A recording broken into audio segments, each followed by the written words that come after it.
The morning air over Saint-Nazaire, France, hung cold and still on the 23rd of November, 1942.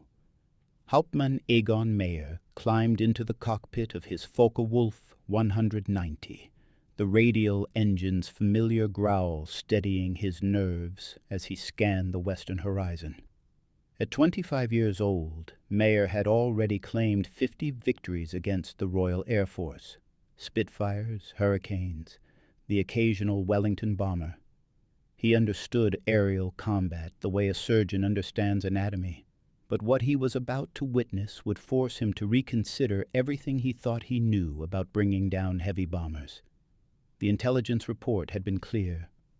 36 American B-17 flying fortresses were inbound, targeting the U-boat pens that sheltered Germany's submarine fleet.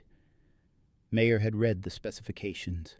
4 engines, 13 machine guns in the newest variants, though these earlier models carried fewer.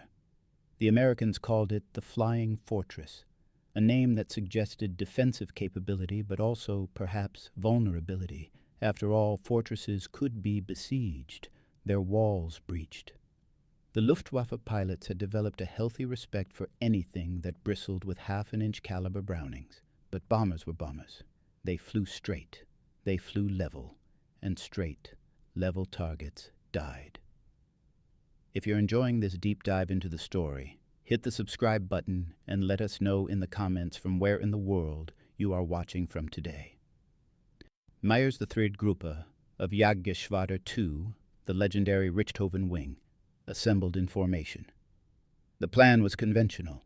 Approach from the rear, exploit the closing time to deliver sustained cannon fire, break away before the defensive gunners could track effectively.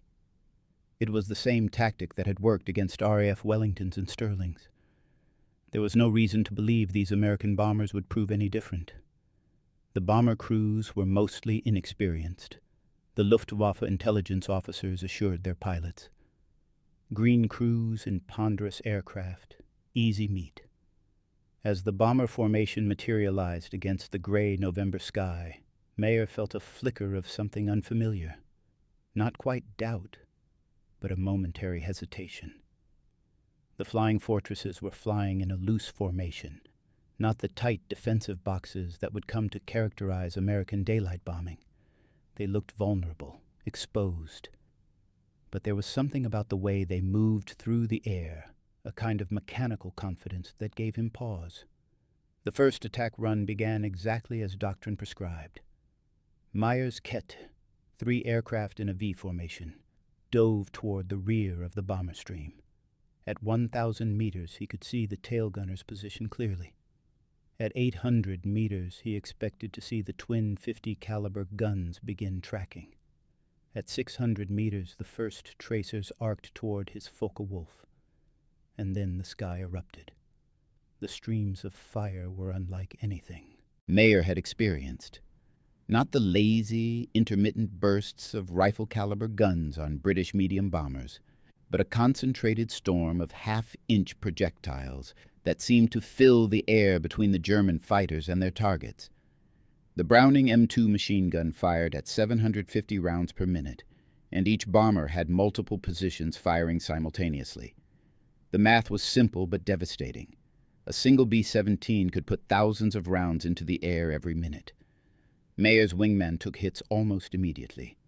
The Focke-Wulf shuddered, pieces of cowling tearing away as 50 caliber rounds punched through the aircraft's fuselage. The pilot, bleeding from a wound Mayer couldn't yet see, broke formation and dove away.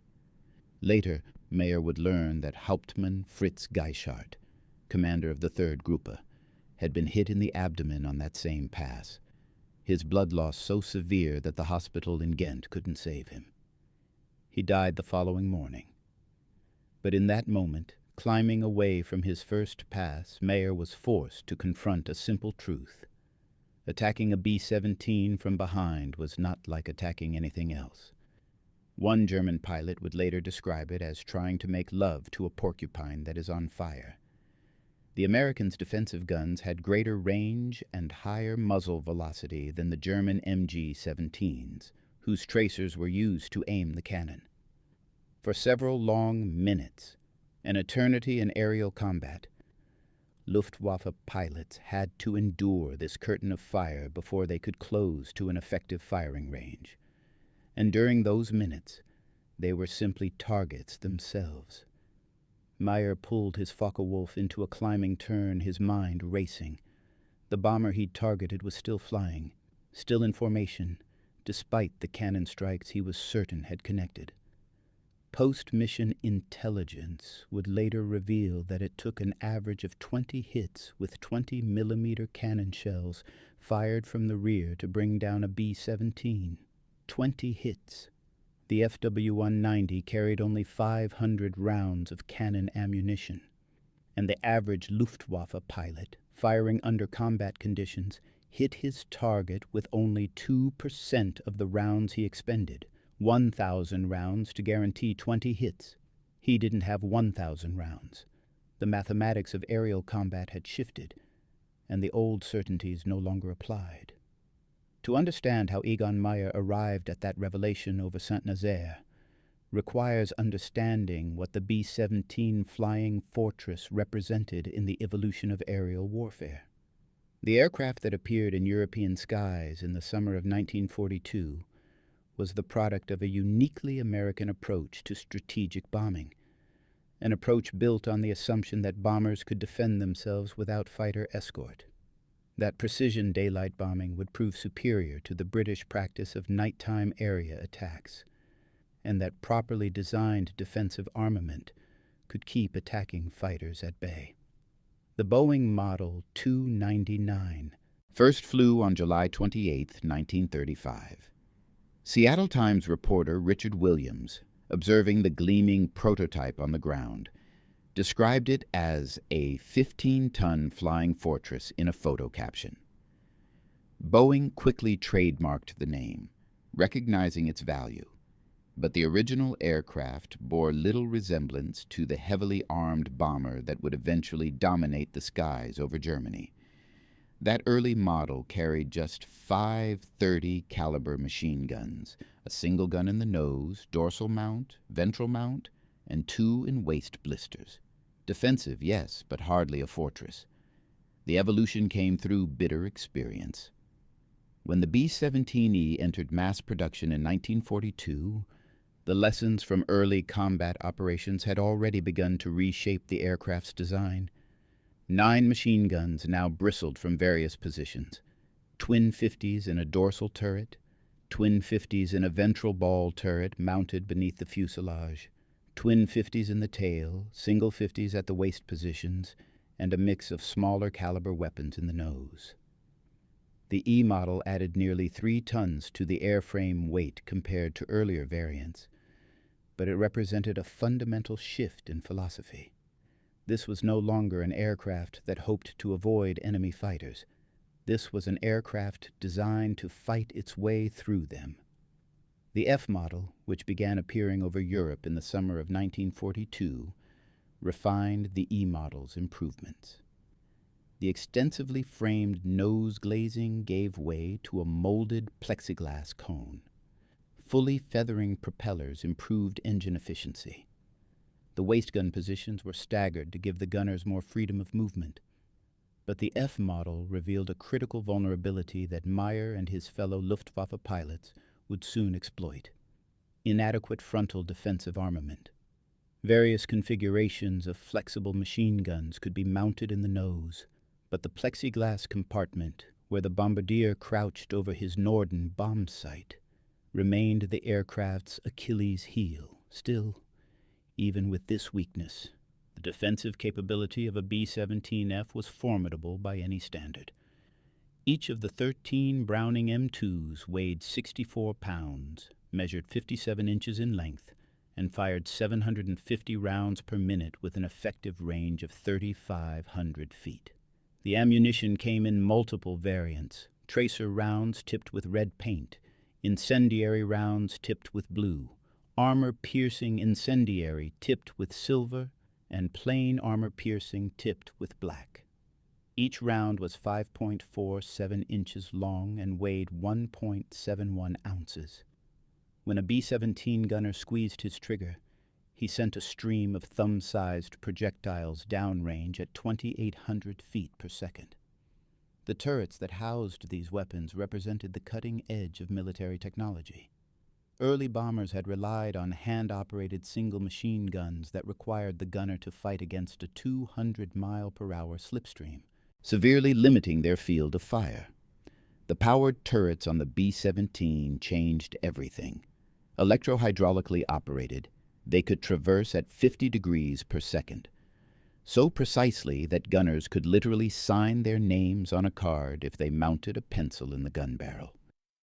The Sperry Ball turret, perhaps the most ingenious and most claustrophobic position on the aircraft, housed a gunner lying on his back beneath the bomber's fuselage, his twin 50s covering the belly.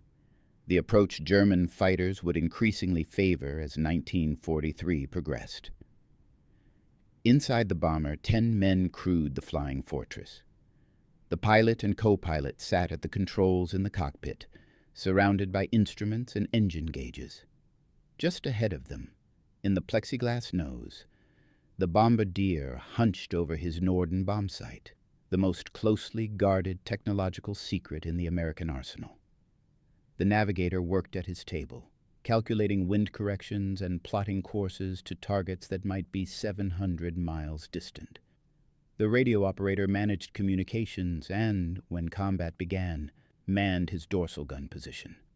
5 gunners distributed throughout the aircraft, top turret, ball turret, 2 waist positions, and tail, formed the defensive perimeter. But the true defensive power of the B-17 didn't rest with individual aircraft. It resided in the formation tactics that American commanders were developing even as Mayer prepared for his mission over Saint-Nazaire. The combat box formation, eventually refined into the staggered wing box, placed bombers in mutually supporting positions where the defensive fire from one aircraft covered gaps in another's coverage. A standard 18-aircraft group box bristled with over 230 machine guns. 3 such boxes stacked vertically and horizontally formed a combat wing of 54 bombers. The Luftwaffe pilots called these formations Fliegendes Stachelschwein, flying porcupines. With dozens of machine guns and a combat box aimed at them from almost every direction, German fighters faced not just the defensive fire from their target aircraft, but interlocking fields of fire from every bomber in the formation. This concentration of firepower created zones of overlapping coverage that could shred an attacking fighter in seconds. Yet for all this defensive capability, the B-17 formations that appeared over occupied France in the fall of 1942 remained vulnerable. They lacked fighter escort for most of their mission. The P-47 Thunderbolts that accompanied them could venture only as far as the German border before fuel constraints forced them to turn back. Beyond that point, precisely where the most valuable targets lay, the flying fortresses were on their own. And despite all those machine guns, all that defensive firepower, the bombers couldn't maneuver. They had to fly straight and level during their bombing runs, presenting stable targets to both fighters and flak. American doctrine held that massed firepower from large formations would prove sufficient defense. The theory was elegant. Bombers supporting each other in tight formation could survive penetrations deep into enemy airspace, deliver their bombs with precision, and fight their way home. Theory, however, had not yet collided with the reality of what determined, skilled German fighter pilots could achieve when they adapted their tactics to exploit the bombers' weaknesses. On that November morning over Saint-Nazaire, both sides were about to receive an education in the brutal mathematics of aerial combat. The Americans would learn that even the most heavily defended bombers suffered terrible casualties when forced to operate beyond the range of friendly fighters. And the Germans, particularly one 25-year-old Hauptmann, whose analytical mind was already processing what he'd witnessed during his first attack runs, would begin developing the tactics that would terrorize bomber crews for the next year.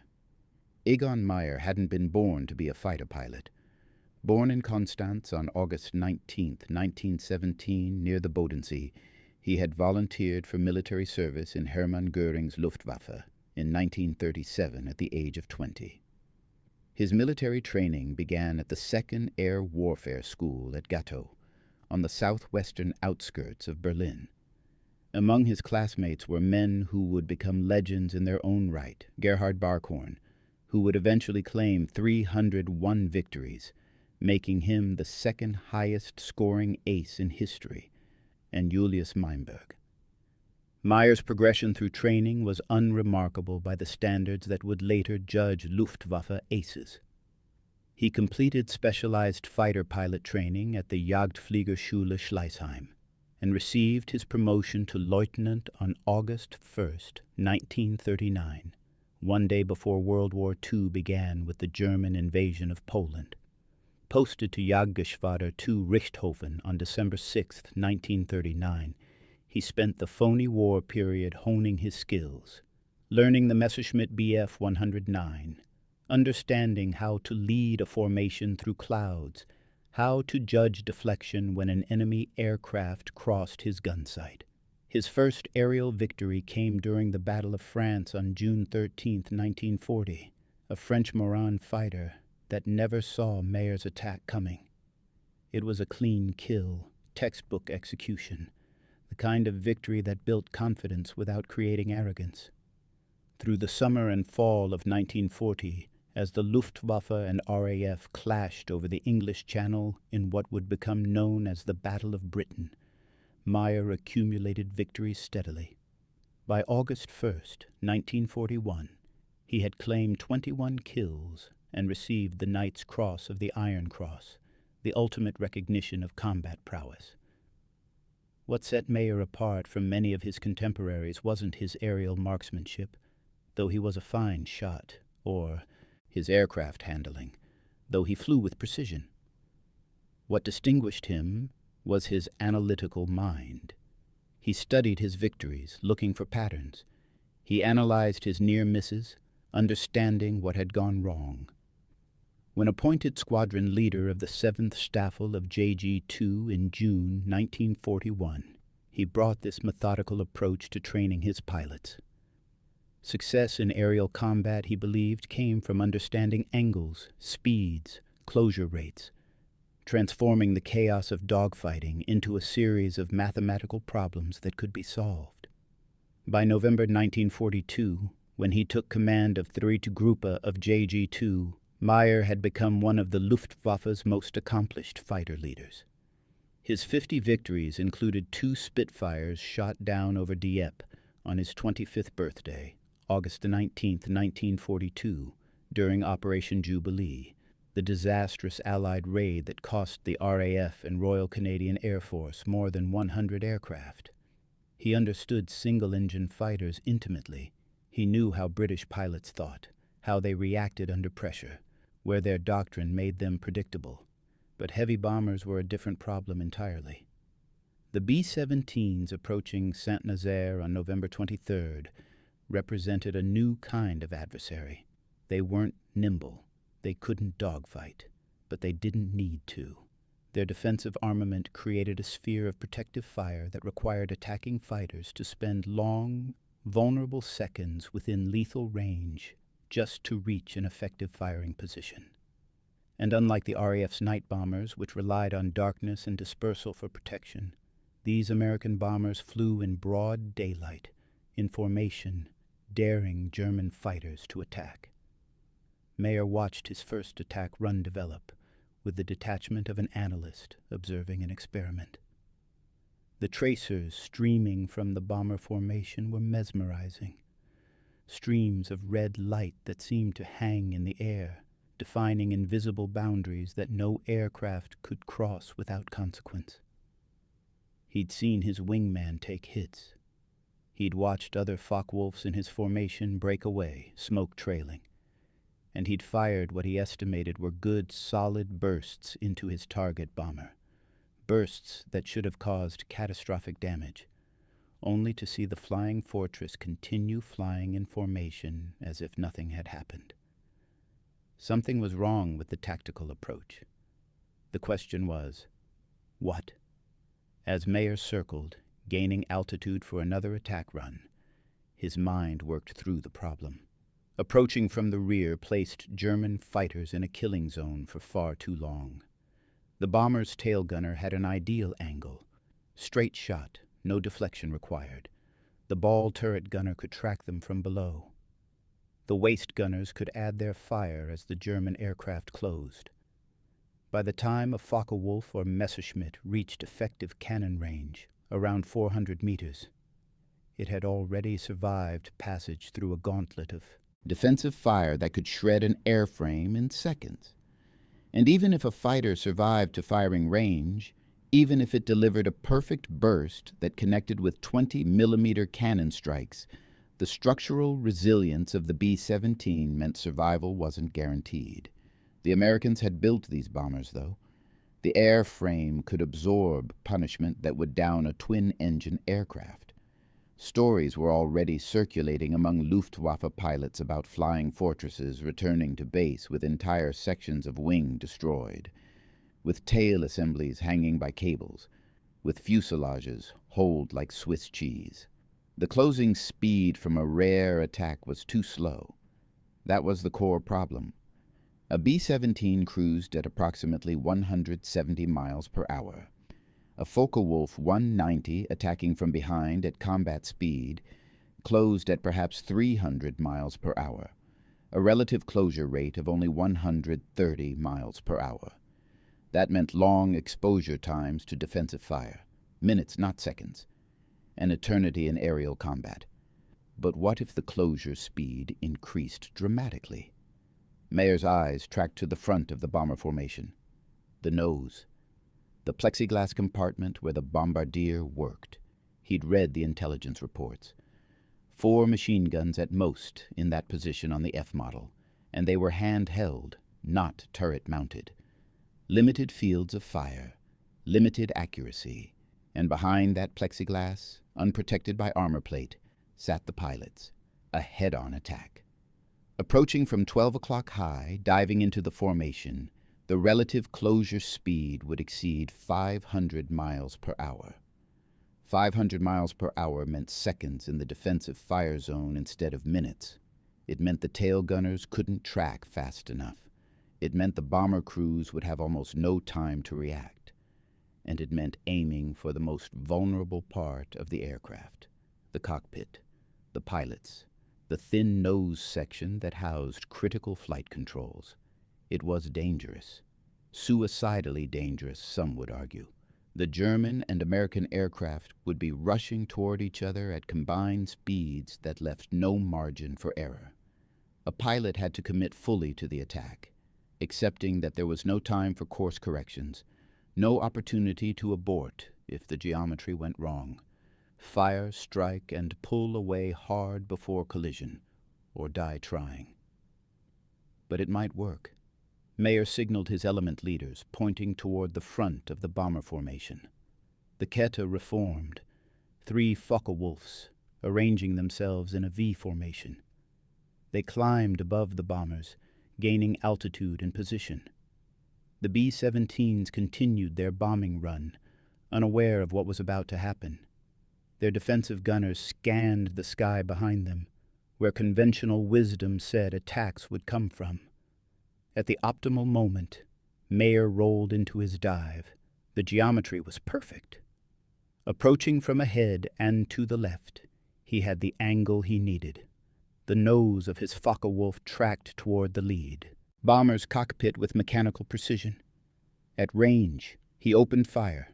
Not a deflection shot, not leading the target, but a straight burst that created a cone of fire directly in the bomber's path. The 20-millimeter cannon rounds and machine gun bullets converged on the B-17's starboard wing root and forward fuselage. Mayer pulled up hard to the left, G-forces pressing him into his seat as he cleared the bomber formation. Looking back, he saw his strikes. The starboard wing of the B-17 was coming apart, structural failure spreading from the engine mount inboard. The bomber rolled to the right, no longer controllable, and began its death spiral. It exploded seconds later. The other two pilots in his ket had pressed their attacks as well, with varying results. One took defensive fire and broke away early. The other scored hits on a different B-17, though not fatal ones. What mattered wasn't the immediate tally of kills. What mattered was the validation of the tactic. As the battle continued, Mayer made additional head-on passes. He conserved his cannon ammunition, using machine guns alone on one approach, testing whether the psychological effect of a head-on attack would disrupt the formation even without achieving kills. It did. Bomber pilots who saw a Focke-Wulf hurtling toward their windscreen at closure speeds exceeding 500 miles per hour had to fight every instinct not to break formation. Some broke anyway. And broken from formation, isolated, a B-17 became far more vulnerable to conventional attacks. By the end of the engagement, Mayer had claimed 3 heavy bombers, 2 B-17s, and 1 B-24 Liberator. But more importantly, he had discovered a weakness, not just a minor vulnerability, but a fundamental flaw in the American defensive concept. The Flying Fortress bristled with guns covering every approach, except the one approach where the most damage could be inflicted in the shortest time. Word of Mayer's success spread through the Luftwaffe fighter arm with the speed of tactical innovation in wartime. Within weeks, General Major Adolf Galland, the charismatic and aggressive general of the fighter arm, had issued updated tactical regulations. The head-on attack became official doctrine, disseminated across Luftwaffe fighter wings from France to Germany. Pilots practiced the approach, learning the angles, understanding the split-second timing required. The Americans, for their part, initially struggled to counter the new tactic. Bomber crews reported with growing alarm that fighters were boring in from 12 o'clock, appearing suddenly in their windscreens with barely enough time to react. Casualty rates among bombardiers and navigators spiked. The plexiglass nose that gave them such excellent visibility for bombing also meant they watched, helpless, as fighters closed to point-blank range before opening fire. If you find this story engaging, please take a moment to subscribe and enable notifications. It helps us continue producing in-depth content like this. Field modifications appeared almost immediately. Bomber crews jerry-rigged additional machine guns in the nose, mounting them in whatever configuration seemed practical. Some aircraft carried as many as 4 forward-firing 50s in various positions, manned by the bombardier and navigator when they weren't performing their primary duties. But handheld guns had limited effectiveness against high-speed attacks. The gunners couldn't track fast enough, couldn't generate sufficient fire volume to create an effective defensive barrier. The solution came with the B-17G model, which began entering service in the summer of 1943. The most distinctive change was the Bendix chin turret, a remotely operated powered turret mounted directly below the bombardier's position, housing twin 50-caliber machine guns. Combined with the cheek guns mounted on either side of the nose, the G model finally gave the Flying Fortress the frontal defensive capability it had lacked. 13 guns. That was the number that would come to define the B-17G's defensive armament. 2 in the chin turret, 2 cheek guns, 2 in the top turret, 2 in the ball turret, 2 waist guns, 2 in the tail, and a single gun in the radio operator's position. 13 Browning M2s, each capable of 750 rounds per minute, covering every approach angle.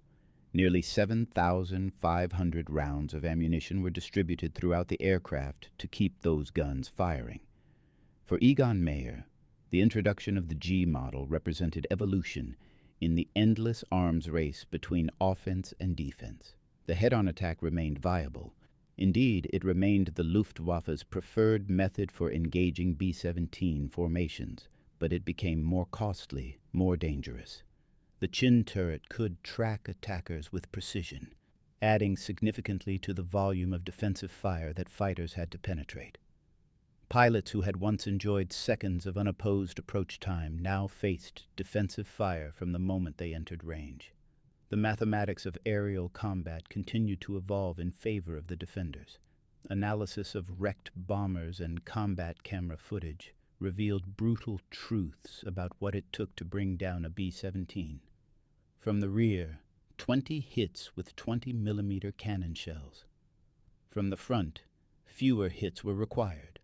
Perhaps 4 to 8 solid strikes in the cockpit or forward fuselage. But the closure speeds and split-second firing windows meant accuracy rates dropped dramatically. The average Luftwaffe pilot hit his target with only 2% of rounds fired. 2%. That meant expending 1,020mm rounds to achieve 20 hits from a rear approach.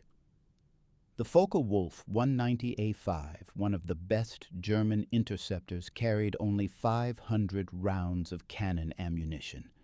Even the experts, the pilots with more than 25 kills, whom the Luftwaffe classified as aces, struggled against. Bomber formations.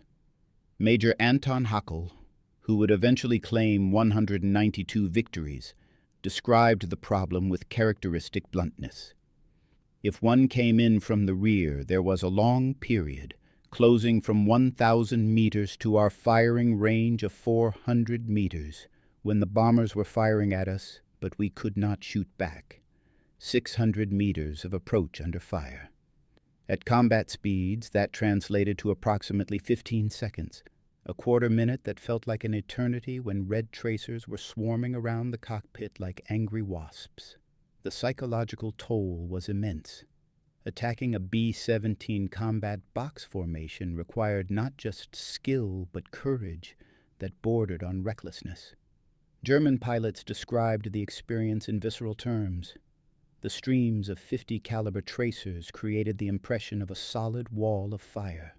New pilots, seeing that wall for the first time, often broke away prematurely, their nerve failing before they reached effective firing range. Veterans learned to push through, accepting that survival was partly skill and partly luck, but even they acknowledged the terror of those approach runs. One Luftwaffe pilot attempted to describe it to a replacement fresh from training. The size of the heavy bombers and their formations could not be adequately described. They had to be experienced firsthand. The bomber gunners opened fire as soon as a target was seen, in order to disrupt or ward off attacks. The Americans' Browning 50 caliber machine guns had a higher muzzle velocity and a greater range than our MG-17s. The defensive fire didn't even need to score hits to be effective. The streams of tracers disrupted aiming, forced attacking pilots to make split-second evasive maneuvers, created psychological pressure that degraded accuracy. Some pilots would break away entirely rather than continue into that storm. Others would press their attacks but fire from too far away, wasting ammunition on shots that had no realistic chance of connecting. The Americans, meanwhile, continued refining their defensive tactics. The combat box formation evolved into more sophisticated variations. Assembly times decreased as crews became more experienced. Gunners learned to coordinate their fire, multiple positions tracking a single attacker to create overwhelming fire volume. The integration of long-range fighter escorts, P-38 Lightnings, P-47 Thunderbolts, and eventually P-51 Mustangs, fundamentally changed the equation by engaging German fighters before they could reach the bombers. But in late 1942 and throughout 1943, before the escorts could range deep into Germany, the battle between B-17 formations and Luftwaffe fighters remained a brutal contest of firepower versus determination. The raids on Schweinfurt and Regensburg on August 17, 1943, demonstrated both the bomber's resilience and its vulnerability. 60 B-17s were lost that day, 360 men killed or captured. The follow-up raid on Schweinfurt on October 14th, later known as Black Thursday, cost another 60 bombers, with 77 total losses when aircraft written off due to damage were included. For Egon Meyer, Success against the B-17s brought recognition and advancement. He received the Oak Leaves to his Knight's Cross on April 16, 1943, after 63 victories. Promoted to Oberstleutnant, he assumed command of all of Jagdgeschwader II on July 1, 1943. On September 6th, he demonstrated the lethality of refined head-on tactics by shooting down 3 B-17s in 19 minutes over Stuttgart, a feat that required not just skill but also the kind of ice-cold nerve that separated aces from average pilots. His victory tally climbed steadily. 4 P-47 Thunderbolts and a B-17 on December 1st, 1943. His 90th victory on December 30th. On February 5th, 1944, he became the first fighter pilot to score 100 victories on the Channel Front, a milestone that reflected both his skill and his adaptation to the unique challenges of combat against American heavy bombers. 2 days later, on February 6th, he claimed his final victories, 2 P-47 Thunderbolts in the Sens area. On March 2, 1944, Egon Mayer led a formation from JG-2 against a USAF daylight raid. American P-47 fighters escorted the bombers, the little friends that bomber crews had desperately needed throughout 1943. The fighter escort overpowered Mayer's attacking group. He was shot down and killed near Montmedy, his Focke-Wulf 190 disintegrating under the concentrated fire from P-47s that now ranged freely over occupied France. He was 26 years old. His final score stood at 102 aerial victories, all claimed over the Western Front. Of those, 26 were 4-engine bombers, B-17s and B-24s, that he'd attacked with the head-on tactic he'd pioneered. The posthumous award of the swords to his Knight's Cross recognized not just his personal achievements but his tactical innovation. The head-on attack would continue as Luftwaffe doctrine for the remainder of the war, refined and adapted but fundamentally unchanged from the technique Mayer had developed over Saint-Nazaire in November 1942. The view from inside a B-17 during a head-on attack was something no amount of training could prepare a crew for. Staff Sergeant Bernard Sitek, a ball turret gunner with the 457th Bomb Group, described an encounter on November 2, 1944, when nearly 300 Luftwaffe interceptors opposed a 1,000-plus bomber raid against the Leuna-Merseburg refinery. I got my gun sights on him from about 600 yards as he made his attack from 7 o'clock. I could almost see the bullets hit home. As he got closer, I could feel his 20-millimeter bursts around me. At about 200 yards away, he seemed to stop dead. He rolled over and the pilot came out. In a split second, the plane burst into flames and broke into several pieces. Sitek's account captured both the terror and the occasional triumph of bomber defensive gunnery. But for every German fighter shot down, dozens more pressed their attacks with determination born of defending their homeland. And when those attacks came from 12 o'clock, directly ahead, at closure speeds that turned seconds into milliseconds, the experience transformed from frightening to nightmarish. Lieutenant Colonel Bernay Lay, flying a B-17 named Piccadilly Lily with the 351st Bomb Squadron of the 100th Bomb Group, witnessed the evolution of German head-on tactics during the August 17, 1943 raid on Regensburg. His after-action report became one of the most detailed accounts of what bomber crews faced.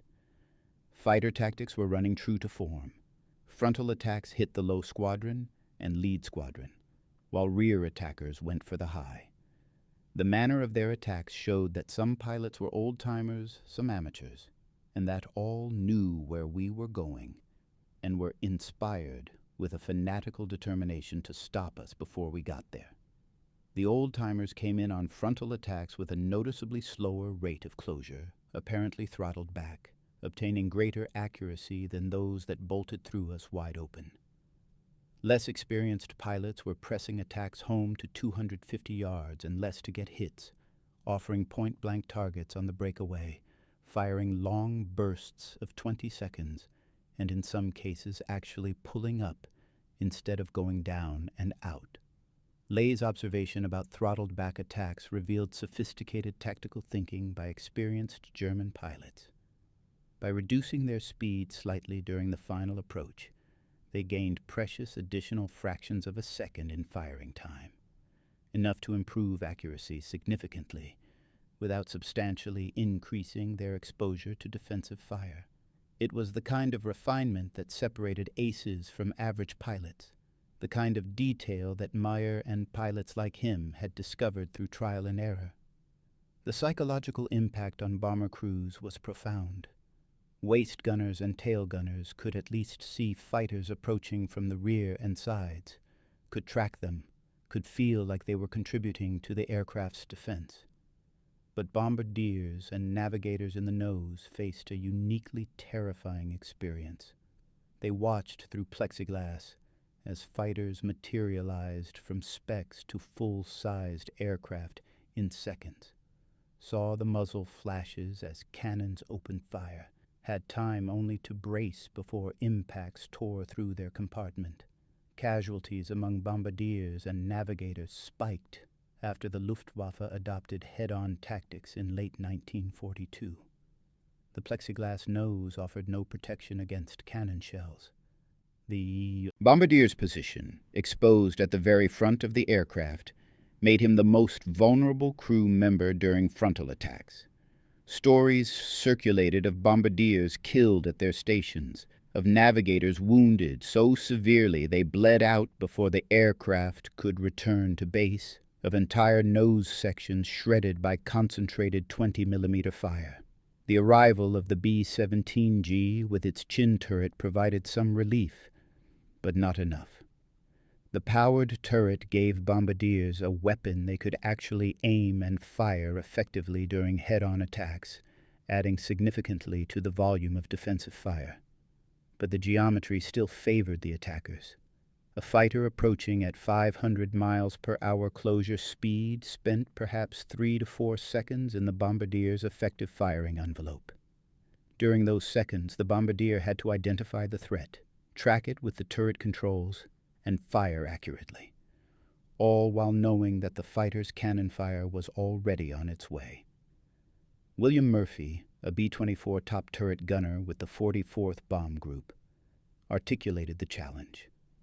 The only ones we ever got were those who made a bad pass and mushed off their speed as they tried to break away early or pull round onto us. If they did that, we stood a chance. But the experienced guys knew better than that, and they kept going straight through our formation, giving an extremely difficult target. The experienced guys, pilots like Mayer, who had refined the head-on attack into a science. They knew the angles, understood the timing, and recognized that commitment was everything. Abort an attack, and you gave the defensive gunners time to track and fire. Press it home with absolute determination. Fire at the optimal moment, and break away hard.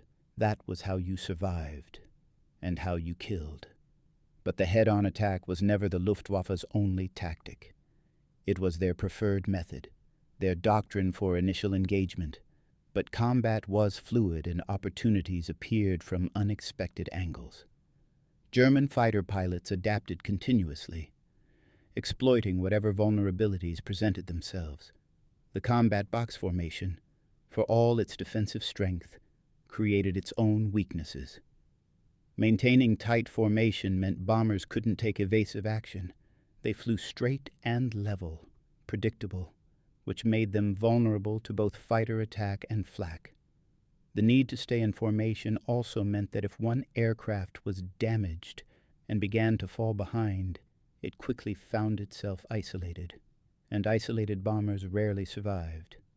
A 1943 survey by the USAAF found that over half the bombers shot down by the Germans had left the protection of the main formation. Once separated, a B-17 lost the interlocking fields of fire that made the combat box so formidable. Luftwaffe pilots learned to look for stragglers, for aircraft trailing smoke or showing damage, for any bomber that fell out of position.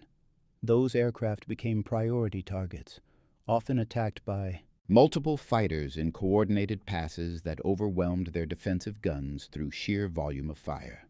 The Germans also developed specialized anti-bomber aircraft that approached the problem from a different direction. If it took 20 hits with a 20mm cannon to guarantee a kill from the rear, then the solution was either better accuracy, difficult to achieve under combat conditions, or heavier weapons that required fewer hits. The Sturmbach units represented the Luftwaffe's commitment to this approach. These were heavily armed and armored Focke-Wulf 190s, modified specifically for bomber interception. By 1944, some carried 4 or even 6 MG 151 20mm cannons, supplemented by 30mm Mk 108 cannon mounted in underwing pods. The 30mm cannon fired explosive shells large enough that just a few hits could bring down a heavy bomber. The Mk 108 was a devastating weapon. Its shells weighed 760 grams, over 1.5 pounds, and contained 128 grams of high explosive. When they detonated against a bomber's structure, they didn't just penetrate, they shattered. Fuel tanks ruptured. Structural members failed. A single well-placed 30mm hit could sever control cables, destroy hydraulic systems, or kill multiple crew members. But the heavy armament came at a cost. The additional cannons and ammunition added significant weight, degrading the Focke-Wulf's flight performance. The aircraft became less maneuverable, slower to accelerate, more vulnerable in dogfights with Allied escort fighters. Sturmbach pilots required their own escorts, typically lighter-armed Messerschmitt Bf-109s, to protect them from American P-47s and P-51s while they concentrated on reaching the bombers. Captured German pilots interrogated near Aachen in December 1944 provided detailed information about Sturmbach tactics. The attacks came in 3 waves of 8 to 16 aircraft each, initially flying in Vic formation before transitioning to company front formation as they engaged the trailing bombers. Me-109s flew in groups of 36 to 40 fighters, providing close side escort and top cover, engaging only when authorized to prevent Allied escorts from disrupting the FW-190 attack runs. The Sturmbach pilots aimed for specific vulnerabilities: the wing root joint between the inboard engine and fuselage, where a hit could sever critical hydraulic lines, the fuel tanks in the wings, the cockpit. They attacked from below when possible, since bomber crews reported that they feared the ball turret gunner most. Approaching from beneath in the zone where the ball turret had limited traverse gave attacking fighters their best chance of closing without taking debilitating defensive fire. The Luftwaffe also experimented with standoff weapons designed to engage bombers beyond the range of their defensive guns. The 21-centimeter Werfer Granite 21 rocket mortar, introduced in mid-August 1943, mounted in tubular launchers under fighter wings. In theory, these rockets allowed fighters to attack from 1,000 meters or more, well outside the effective range of 50-caliber machine guns. In practice, the WFR Gotcha 21 proved less effective than hoped. The rockets had a relatively slow velocity of 715 miles per hour and exhibited significant ballistic drop, despite being mounted at approximately 15 degrees upward angle. Accuracy was poor. While the warhead was large enough to destroy a bomber with a direct hits were rare. Aviation historian Alfred Price noted, "It downed a few bombers, but it often damaged planes sufficiently to force them out of formation so that other fighters could finish them off." That last detail was significant. The rockets' true value wasn't in the kills they achieved directly, but in their ability to disrupt formations. A bomber damaged by rocket fragments might be able to continue flying, but if it fell out of position, If it lost speed or altitude, it became vulnerable to follow-up attacks by conventionally armed fighters. The Luftwaffe developed combined tactics: rockets to break up formations, head-on attacks to exploit gaps, and patient stalking of damaged stragglers. But for every tactical innovation the Germans developed, the Americans countered with their own adaptations. B-17 crews learned to hold formation no matter what, even under the most intense fighter attacks, because they understood that breaking formation meant death. They learned to coordinate defensive fire, with multiple gunners tracking single attackers to create overlapping fields of fire. They learned to identify the most dangerous German pilots, the ones who pressed their attacks closest, and concentrate fire on them. Most importantly, they learned to wait for their little friends. The arrival of long-range fighter escorts fundamentally changed the equation. P-38 Lightnings began escorting bombers deeper into German territory in late 1943. P-47 Thunderbolts, equipped with drop tanks, extended their range progressively. But the aircraft that truly revolutionized the air war was the P-51 Mustang. The Mustang combined long range with superb performance at high altitude. It could escort bombers all the way to Berlin and back, and it could outfight any German aircraft at the altitudes where bomber formations operated. When P-51s began appearing in large numbers over Germany in the spring of 1944, the entire dynamic of the daylight bombing campaign shifted. Reichsmarschall Hermann Göring, commander of the Luftwaffe, later recalled his reaction to seeing Mustangs over Berlin. "I knew the jig was up." The statement captured a profound truth. If American fighters could reach Berlin, then no target in Germany was safe. The bombers could range wherever they needed to go, and German fighters would have to fight their way through American escorts just to reach the bombers. For Luftwaffe pilots who had spent months perfecting tactics against B-17 formations, the escorts represented an existential threat. Instead of being able to position carefully for head-on attacks, German fighters now had to worry about P-51s diving on them from above. Instead of having time to make multiple attack runs, they might get only one pass before American fighters engaged them. The mathematical problem that had defined bomber interception, how to survive defensive fire long enough to inflict fatal damage, now included an additional variable that made survival far less likely. The mission to Stuttgart on September 6, 1943, illustrated both the old reality and the approaching new one. That day, B-17s targeted the Bosch factory, at the very limit of the bomber's range in that period. Fuel was precious. Fighter escorts could accompany the bombers only part way. As the fortresses approached German territory, Luftwaffe fighters attacked with the violent, head-on passes that had become standard. The assaults resulted in high casualties among lead crews, the aircraft at the front of formations where bombardiers and navigators were most exposed to frontal attacks. Yet despite the opposition, the bombers continued toward their target. Over Stuttgart, however, the mission began to unravel. An unexpected cloud front obscured the target. General Robert Travis, the aerial commander, made the decision to circle and wait for the clouds to break.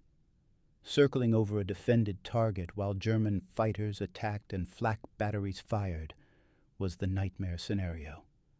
The tight combat boxes became easier targets. B-17s burned fuel they couldn't spare. German fighters made repeated passes, learning the formation's patterns, identifying vulnerable aircraft. The bombers spent nearly 30 minutes over the target before dropping their bombs, which missed almost completely. 45 B-17s failed to return to England that night, 450 men killed or captured. The obvious confusion over the target and the heavy casualties caused many air crews to doubt their leadership. One survivor recalled, "We began to wonder if they were trying to kill all of us. There were fewer and fewer guys returning every day. But the Stuttgart mission occurred before long-range escorts changed the equation. By March 1944, when Mustangs escorted B-17s all the way to Berlin, the loss rates had begun to decline. German fighters still attacked, still pressed their assaults with determination and skill, but now they had to fight their way through screens of American fighters to reach the bombers. The shift was gradual but inexorable. In 1943, the average B-17 crew survived only 11 missions out of the required 25 for a complete tour. By mid-1944, after the arrival of long-range escorts, survival rates improved significantly. The bombers still took losses. 4,754 B-17s were ultimately lost in the European theater, resulting in nearly 50,000 deaths and POW imprisonments. But the catastrophic raids like Schweinfurt and Regensburg became less common. For the Luftwaffe pilots who had pioneered tactics against the B-17, the changing situation meant fighting under progressively more desperate circumstances. Fuel shortages limited training for new pilots. The veteran aces who had developed the head-on attack and other specialized tactics were irreplaceable, and they were dying. Egon Mayer's death in March 1944 was part of a broader pattern. The Luftwaffe's non-rotation policy meant that experienced pilots flew until they were killed or too wounded to continue. There was no systematic program to rotate aces back to training units to pass on their knowledge to new pilots. By late 1944, the Luftwaffe faced an impossible situation. American bombers ranged over Germany almost at will, protected by fighters that had achieved air superiority. German industrial capacity was degrading under the constant bombing. Fuel shortages meant fighters often couldn't launch in sufficient numbers to mount effective interceptions. When they did launch, they faced overwhelming numbers of escorts. The introduction of the Me-262 jet fighter in the final months of the war offered a glimpse of what might have been. The 262 could fly fast enough to engage bombers from outside the range of their defensive guns at least briefly. Its 4 Mk-108 30mm cannons could destroy a B-17 with a single well-aimed burst. Some examples carried R-4M air-to-air rockets that used the same strongly brisant hexagen explosive found in the Mk-108 shells, but the Me-262 arrived too late and in too few numbers to affect the outcome. Production was limited. Pilot training on jets was minimal. Fuel shortages meant the advanced fighters often sat grounded. And even when they did fly, they remained vulnerable during takeoff and landing, when their speed advantage disappeared. The final accounting of the air war over Europe revealed the brutal mathematics both sides had grappled with. Over 640,000 tons of bombs, 42.6% of all Allied bombs dropped on Nazi Germany and occupied territories, fell from B-17s. The Strategic Bombing Survey would later debate whether the campaign had been worth the cost, whether the destruction of German industry justified the losses in men and aircraft. But for the crews who flew the missions, such debates were academic. They had faced an enemy who adapted continuously, who developed tactics specifically to exploit their vulnerabilities, who attacked with skill and determination despite overwhelming defensive firepower. The 1350 caliber machine guns that gave the B-17G its formidable defensive capability were necessary but never sufficient. Formation discipline, fighter escort, electronic countermeasures, tactics, training, all of these elements had to work together to create survivable conditions. From the German perspective, the B-17 represented a problem they never fully solved. The head-on attack that Mayer pioneered remained the most effective tactic throughout the war, but it was never a perfect solution. It required exceptional skill and courage. It resulted in high German casualties. And even when executed perfectly, the structural resilience of the Flying Fortress meant kills weren't guaranteed. The phrase Luftwaffe pilots used, fliegendes Stachelschwein, flying porcupine, captured their respect for the bomber's defensive capability. Attacking a combat box formation meant accepting that you would take damage. The streams of 50 caliber tracers, the interlocking fields of fire, the sheer volume of metal thrown into the air created a zone of lethality that no amount of skill could entirely avoid. Some German pilots developed their own dark humor about the experience. The comparison to making love to a porcupine that is on fire wasn't just colorful language. It was an attempt to articulate the fundamental wrongness of attacking something so well defended, the sense that you were doing something suicidal, even as training and duty demanded you do it anyway. The psychological toll on both sides was immense. Bomber crews flew knowing that the odds were against them, that statistically they were unlikely to survive their required 25 missions. They watched other aircraft in their formations explode or fall away burning. They saw friends die. They dealt with the constant stress of knowing that the next mission might be their last. Some developed elaborate rituals or superstitions. Some simply became numb, accepting their probable fate with a kind of fatalistic resignation. German fighter pilots faced different but equally intense psychological pressures. They were defending their homeland, watching their cities burn under the constant bombing raids. They flew mission after mission, sometimes multiple sorties per day, until exhaustion degraded their performance or their luck ran out. The non-rotation policy meant there was no end in sight except death or disabling injury. Some of the highest-scoring aces flew 300 or more combat missions, a workload that seems incomprehensible by modern standards. The experience of combat between B-17 formations and German fighters in World War II represents one of the most intense periods of aerial warfare in history. Both sides pushed their technology, tactics, and personnel to the limits. Both sides innovated continuously, seeking any advantage that might shift the odds in their favor, and both sides paid terrible costs.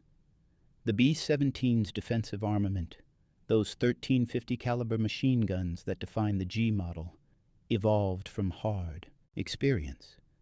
Each gun position, each field of fire, each ammunition load represented lessons learned in combat. The chin turret existed because German pilots had discovered the vulnerability of the nose and exploited it ruthlessly. The staggered waist positions existed because gunners needed freedom of movement to track fast-moving fighters. The ball turret, perhaps the most iconic and most claustrophobic position, existed because Luftwaffe pilots attacked from below. For the Luftwaffe pilots who had initially underestimated the B-17, who had approached it as just another bomber to be shot down with conventional tactics, the learning curve was steep and deadly. The first attacks against flying fortress formations in late 1942 revealed immediately that this was a different kind of target. The defensive firepower, the structural resilience, the formation tactics all combined to create a problem that required new solutions. Egon Meyer provided one of those solutions with the head-on attack. Others would follow: heavier armament, specialized aircraft, standoff weapons. But none of these innovations changed the fundamental reality. Attacking a well-flown B-17 formation was dangerous work that resulted in high German casualties, even when it succeeded. The veterans who survived the air war on both sides carried the experience with them for the rest of their lives. For American bomber crews, the memory of fighters boring in from 12 o'clock, the sound of cannon shells tearing through aluminum, the sight of other B-17s exploding in mid-air, these images never fully faded. For German fighter pilots, the memory of those streams of 50 caliber tracers, the mathematical certainty that eventually your luck would run out, the faces of friends who didn't return from missions, these too remained. In the end, The air war over Europe was decided not by any single tactical innovation or technological advantage, but by industrial capacity and strategic persistence. The United States could replace losses in both aircraft and trained crews. Germany, despite the skill and determination of pilots like Mayer, could not. The B-17 formations kept coming, day after day, until German resistance collapsed under the weight of attrition. The 13 guns of the B-17G, the tactical innovations of pilots like Egon Mayer, the courage of crews on both sides, these were all elements in a larger struggle that would ultimately be decided by economics and logistics as much as by aerial combat. But for the men who flew and fought in those skies over Europe from 1942 to 1945, the experience was intensely personal and immediate. Every mission was its own war. Every combat was life or death. And the lessons learned came at a price measured in shattered aircraft and broken bodies. The defensive armament of the B-17 evolved because it had to, because German pilots were skilled and adaptable, because they found weaknesses and exploited them, because they kept coming, kept attacking, kept forcing the Americans to improve their defenses. And ultimately, that armament proved effective enough, combined with formation tactics and fighter escorts, to allow the strategic bombing campaign to continue despite heavy losses. The story of why Luftwaffe aces stopped underestimating B-17s is, in the end, a story about respect earned through combat. Not the kind of respect given freely, but the kind that comes from bitter experience, from learning that your opponent is more capable than you initially believed, from discovering that what looked like a straightforward target is actually a flying fortress in more than just name. Egon Mayer learned that lesson over Saint-Nazaire on November 23, 1942. He adapted, innovated, and became one of the Luftwaffe's most successful bomber killers. But his success came at a price, and ultimately he paid that price in full. His death at 26, shot down by the very fighters that bomber crews had prayed for throughout 1943, represented the closing of a chapter in aerial warfare. The B-17 formations continued flying long after Mayer's death, continued bombing German targets, continued taking losses, but also continuing to inflict devastating damage on German industry. The 13 guns that defined the Flying Fortress's defensive armament had proven their worth, not by making the bomber invulnerable. No aircraft was invulnerable, but by making it survivable enough that the mission could continue. That was the real measure of success. Not individual victories or tactical innovations, but the ability to sustain operations despite opposition. The B-17 could do that. The 1350 caliber machine guns, the formation tactics, the structural resilience, the eventual arrival of fighter escorts. All of these elements combined to create a weapons system that could accomplish its mission even in the face of determined, skilled opposition. For the bomber crews who flew those missions, who manned those 13 guns, who watched fighters attacking from every angle and fought back with everything they had, the experience forged bonds that lasted lifetimes. They were part of something larger than themselves, part of a campaign that helped decide the outcome of the war. Many didn't survive to see the end. Those who did carried the memory of their fallen comrades, the friends who went down over Germany and never came home. The statistics tell part of the story. 4,754 B-17s lost in the European theater. Nearly 50,000 deaths and POW imprisonments. 26,000 killed in action with the 8th Air Force alone. Another 28,000 who became prisoners of war. These numbers represent individual tragedies, families shattered, futures never realized. But the statistics also show what was accomplished. Over 640,000 tons of bombs were delivered. German industrial capacity degraded. The Luftwaffe wore down through attrition until it could no longer effectively defend German airspace. Air superiority achieved, enabling the invasion of Europe and the final defeat of Nazi Germany. The B-17's 13 guns were part of that larger victory, part of a system that worked despite terrible costs. The Luftwaffe pilots who attacked those formations, who developed tactics to exploit their vulnerabilities, who pressed their assaults with skill and determination. They too were part of that story. Their efforts made the American success more difficult, more costly, more uncertain. But ultimately, they couldn't prevent it. The evolution from underestimation to deadly respect happened quickly. Within weeks of the first major engagements in late 1942, Luftwaffe pilots understood that B-17 formations represented a serious challenge. Within months, they had developed specialized tactics.